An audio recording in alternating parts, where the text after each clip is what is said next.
You recognize this person. They possess brilliant insights, magnificent aspirations, and the gleam of someone destined for greatness shining in their gaze. They speak of remarkable ventures and exist within a realm of potential, yet nothing ever reaches completion. Every setback comes with a well-rehearsed justification. The timing was wrong. The circumstances weren't ideal. Society simply isn't ready for their vision. Perhaps this describes that old friend from your youth, or a sibling. Perhaps it's your romantic partner. Perhaps it's your father, someone who, regardless of their years, appears frozen in time. A grown person who continues acting like a child, emotionally volatile, commitment-phobic, perpetually chasing liberation while avoiding genuine accountability. And perhaps, deep down, you maintain hope for their transformation. Carl Jung identified this psychological archetype as puer aeternus, the eternal child. This represents the pattern of someone who resists maturation, existing in perpetual limbo, forever preparing for life without ever truly beginning. They captivate through their vibrant spirit, their inventiveness, their impulsive nature. Yet beneath this allure lies a darkness, the incapacity to confront real-world demands. The pure anticipates that existence will bend to their will, that others will handle what they avoid confronting. They romanticize the ideal partner, the perfect career, the flawless existence. And when reality fails to align with their visions, they retreat, disconnect, abandon hope, and return to their cycle of unrealized ambitions. They perceive themselves as too exceptional to surrender to ordinary routine, when truthfully, they're immobilized by the terror of disappointment, of setbacks, of maturing. If you've attempted to assist such a person, you understand the drain. You become weary of offering unheeded counsel, of providing squandered encouragement, of attempting to motivate someone who fundamentally resists progress, and most painfully, they burden you with guilt, as though you're at fault for expecting too much, for wanting their growth, for refusing to exist in perpetual possibility. But reality must be acknowledged.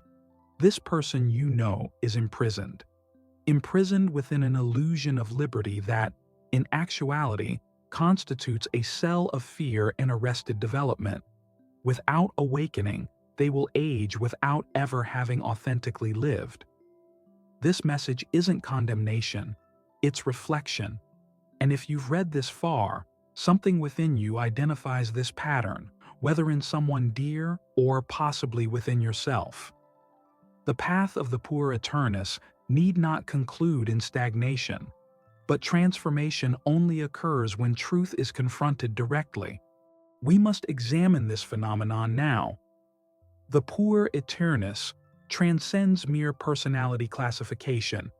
It represents a profound archetypal force, a psychological energy that moves through the unconscious minds of countless individuals, frequently mistaken for magnetism, naturalness, or an untethered soul. Yet beneath this seemingly carefree exterior lies something far more consequential, an almost primal resistance to psychological maturation. Carl Jung documented this configuration across numerous cases and cultural narratives spanning centuries.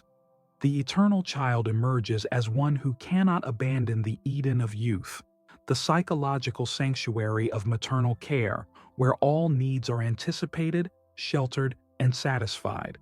This figure dwells perpetually in the shadow of promised greatness that remains forever beyond reach.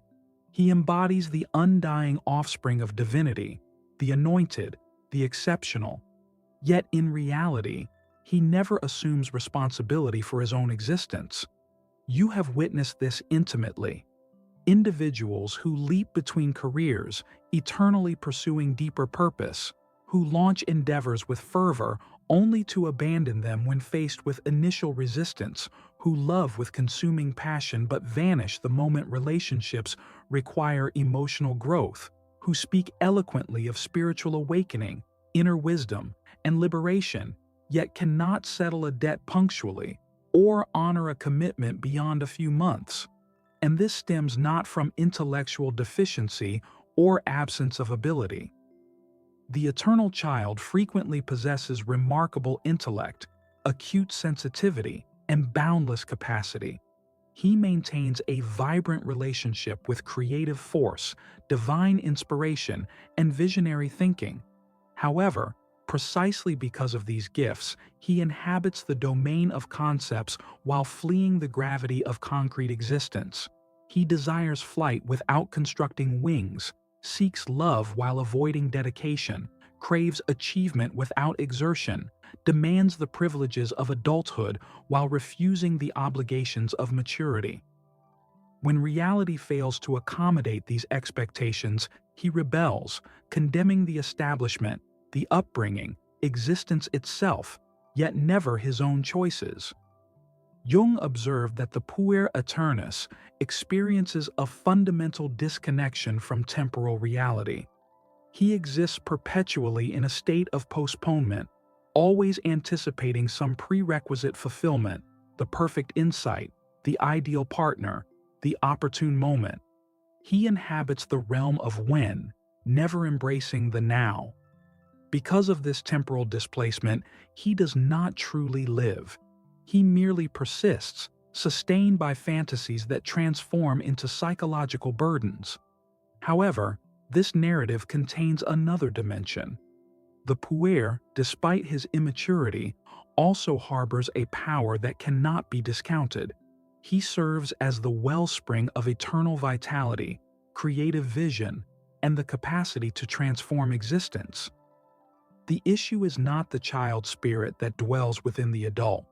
The crisis emerges when that child spirit dominates all aspects of life, and this is precisely what we must comprehend moving forward. When the luminosity of the puer begins to fade and the shadow assumes dominion, we must examine the destructive shadow of the eternal boy, the man-child whose very presence corrodes everything in his orbit. The archetype of the puer aeternus possesses an undeniable allure that draws people into its web. His essence appears weightless, unburdened. He moves through life with seeming spontaneity, crafting words like verses, harboring dreams of a prophet, existing as though temporal boundaries cannot contain him. Convention holds no sway over him. No classifications define him, no attachments bind him. This apparent liberation captivates those around him. In a world strangled by duties, promises, and meaningless patterns, he appears to embody the very freedom we all crave. Yet beneath this surface lies a devastating deception. His so-called freedom is nothing more than elaborate theater, a mask concealing his deepest terror, confronting what is real. The puer aeternus knows no liberation. He is a perpetual refugee, fleeing from anguish, defeat, dismissal, and disappointment. He runs from time's relentless march. Most crucially, he abandons the burden of authoring his own existence. With each avoided choice, each deferred decision, each transferred obligation, he constructs higher walls around his self-imposed cage, though he calls it independence. You have witnessed this pattern firsthand. He claims rejection of ordinary employment stems from his destined greatness, when the truth reveals his paralysis before routine, authority, and dedication. He proclaims relationships as chains, insisting on his need for unattached existence. Yet beneath this rhetoric lies his profound terror of vulnerability, of being truly known, of answering for his actions. He denounces regulations and structures, but this rebellion masks his inability to navigate boundaries. The liberty he peddles is merely an adolescent's refusal to engage with life's harsh realities. He yearns to remain untouched, pristine, forever in motion, a wandering spirit caught in eternal drift. But time advances regardless, and reality eventually collects its due. Carl Jung observed that the pure eternus exists in perpetual suspension, forever hovering between celestial and terrestrial realms. He refuses descent, resists taking root, avoids the concrete and tangible, yet without grounding, nothing can flourish. Without struggle, nothing achieves its potential. Without suffering, no genuine transformation occurs. Authentic freedom is not the elimination of constraints, it is the conscious selection of what merits your dedication. But the poor eternus makes no such choices, he simply flees. And through this constant escape, he not only undermines his own existence, but systematically destroys those who dare to love him. This is the territory we must now explore. The sinister aspect of the eternal child archetype, where potential becomes devastation. Let us explore the darkness that this pattern harbors, and comprehend how it erodes all that surrounds it. Initially, everything appears captivating. The eternal child radiates with a magnetism that draws others in, motivates, and embraces. They are fervent, zealous, erratic, yet gradually, that radiance begins to dim. What once was buoyancy transforms into void. What was once perceptiveness becomes volatility. And what appeared as liberation reveals itself as flight. Here is where the shadow of the eternal child begins to emerge. The shadow of the perpetual adolescent is cunning. It reveals itself through minor everyday acts of self-destruction. They overlook obligations, fail to meet expectations, become chaotic with finances, suddenly reverse decisions, violate agreements. Yet all of this is cloaked in romantic justification. I'm not prepared. I refuse to compromise myself. I require more time. The reality, though, is more brutal. They are terrified of maturing, of failing, of criticism, of mediocrity. Therefore, without awareness, they undermine anything that demands responsibility. This self-destruction impacts everyone in their orbit. Romantic companions endure the torment of loving someone who appears magnificent in theory, but unavailable in reality. They profess love, yet vanish. They speak of tomorrow, yet never act to create it. Family grows exasperated watching them squander gifts, intellect, and possibilities. Companions become weary of encouraging someone who exists in the realm of nearly. And beneath all this lies a stifling sensation. They appear unable to progress, imprisoned in perpetual emotional immaturity. And like every archetype, the shadow of the eternal child feeds on the unconscious. They remain unaware that they are destroying themselves, and worse, believe that others are at fault. They condemn the world as dull, inflexible, oppressive. They view those who have grown as betrayers of liberty, and thus they withdraw further, convinced they are honoring their true nature, when actually they are enslaved by terror. Jung observed that we do not achieve enlightenment by conjuring images of light, but by bringing the darkness into consciousness. The shadow of the eternal child must not be rejected, but confronted. The issue is not that they harbor the child within. The issue arises when that child becomes a despot, sabotaging the opportunity to live a complete and authentic existence. And this sabotage has profound origins because the eternal child is seldom isolated. Behind them, there is almost invariably a quiet presence that nourishes their conduct and maintains their captivity, the figure of the archetypal mother. In the following section, we will explore the nature of this concealed pattern, examining how psychological dependency on the eternal mother maintains the pure in a state of arrested development, and why severing this connection represents the sole path to liberation. No pure eternus materializes in isolation. Behind nearly every man who resists maturation stands a quiet presence, alternately nurturing and overwhelming, who shields him from reality while simultaneously blocking his access to it. This presence, termed the archetypal mother in Carl Jung's depth psychology, becomes the all-consuming great mother when her influence grows excessive. Rather than bestowing life, she ensnares. This maternal force may manifest literally, an actual overprotective mother who managed every aspect of her son's existence, who shielded him from failure, who cushioned every setback, yet unconsciously obstructed his path toward independence. Alternatively, it may appear symbolically, a partner assuming the caretaker's mantle, a grandmother, any feminine presence that shelters, sustains, and embraces while silently extracting promises of perpetual devotion. The puer consequently becomes a man who pursues in the feminine realm not partnership but maternal replacement, someone who comprehends without demanding, who accepts without challenging, who nurtures without boundaries. This symbiotic arrangement offers comfort while inflicting profound harm by preventing authentic engagement with reality. While receiving care, action becomes unnecessary. Decision-making becomes avoidable. Growth becomes postponed. He persists in perpetual emotional adolescence, expecting the women in his orbit to resolve what he refuses to confront, the summons of adult existence.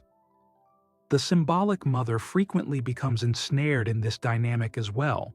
She perceives herself as helpful, as loving, yet actually perpetuates a cycle of psychological dependence that depletes both participants. Jung spoke definitively. The ultimate catastrophe occurs when the mother prevents the child's psychological birth. This signifies that while the physical form matures, the psyche remains underdeveloped, childlike, seeking solace rather than pursuing substance. This pattern intensifies when the puer enters romantic relationships. He becomes infatuated rapidly, elevates his partner to impossible heights, imposes unreasonable expectations upon her, as though she might fill all the internal emptiness he refuses to acknowledge. Yet when the relationship demands genuine intimacy, dedication, or accountability, he withdraws. He creates distance, undermines the connection, or worse, assigns blame to the other party because fundamentally he never sought a partner. He wanted a mother masquerading as a lover. Dissolving this pattern demands suffering, demands separation, demands severing the psychological umbilical cord. Yet this rupture initiates the authentic journey toward individuation. Maturation brings pain, but remaining immature brings greater pain, and it is precisely this, the road to maturity and the unavoidable cost of abandoning psychological childhood, that we will examine next. Now we must examine the transformation journey. How the perpetual child can cease running and start constructing his own foundation. There arrives a point in existence when the mask begins to fracture. Unrealized aspirations become burdensome. Broken connections leave wounds. Life, once brimming with limitless potential, begins to constrict. And then the man who remains under the influence of the eternal child is compelled to confront his reflection and question, how much longer will I exist, as though time is infinite? This marks the critical juncture. The instant when the anguish of staying immature exceeds the terror of maturing, yet those who believe maturation flows smoothly are deceived. Jung spoke candidly about this journey. He declared that individuation, the process through which a person becomes genuinely themselves, represents a psychological birth, and like every birth, it involves suffering, sacrifice, and symbolic death. The initial phase demands confronting the collapse of illusion. It requires grasping that life will not pause for your readiness, that no perfect timing exists, that no savior will arrive. It means acknowledging that reality is not antagonistic territory, but rather the sole arena where authenticity can emerge. That maturation is not abandoning your core, but constructing it. Yet this demands grieving, mourning the idealized child, mourning the fantasized existence, mourning commitments that went unfulfilled, and, most importantly, mourning the symbolic mother. Destroying the inner child does not mean crushing your imagination, your spontaneity, or your dreaming spirit. It means no longer employing him as justification for avoiding life. It involves permitting the child to persist, but now under the man's guidance.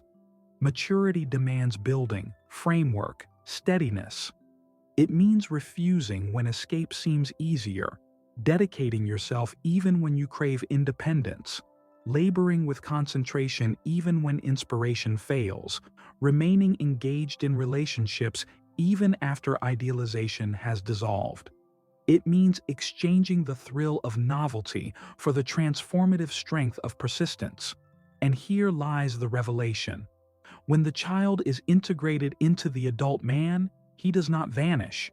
He evolves, becoming the wellspring of imagination, perspective, and insight. But now directed by a mature, stable psyche capable of engaging with reality.